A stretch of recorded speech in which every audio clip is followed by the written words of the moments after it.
Philippines located in Aklan Province. With its white sandy beaches and blue water, Boracay was nominated as the best island in the world by Travel Plus Leisure magazine in 2012.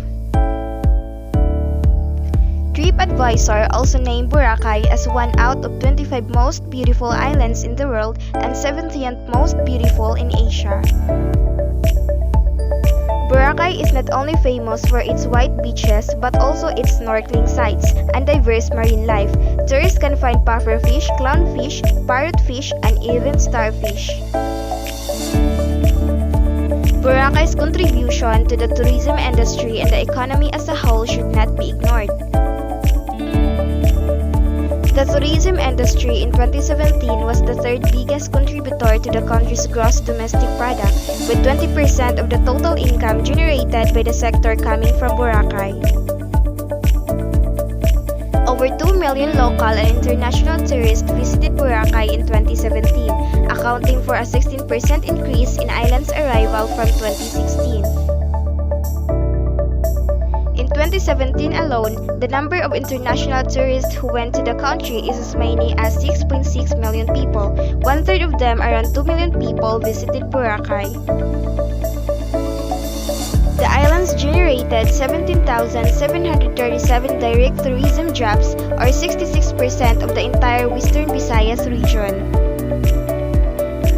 The island is the most prominent beach and leisure destination included in the majority of tour packages sold overseas. It has essentially become the face of Philippine tourism that has rivaled equally famous shores such as Balay, Indonesia, Capri, Italy, Santorini, Greece, and Bora Bora in Tahiti. Boracay is also an example of how tourism growth can have negative effects if it is not handled correctly. The majority of sewerage facilities were draining waste into the sea and polluting the water.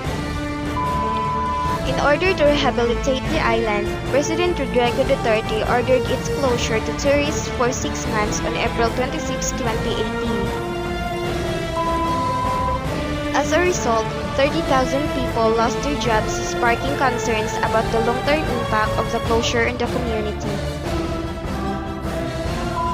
Although industry leaders fear the economic impact of the closure, as Boracay accounted for 20% of the country's tourism revenue, the effects has not been as severe as expected.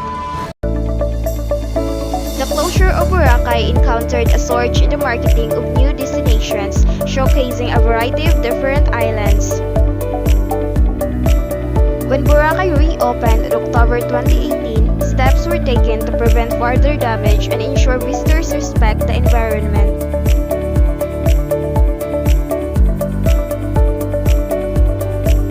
The positive effects of Boracay's temporary closure look set to continue in terms of promoting a diversified offering of destinations and encouraging sustainable practices and the rehabilitation of oversaturated areas for the goods of economy.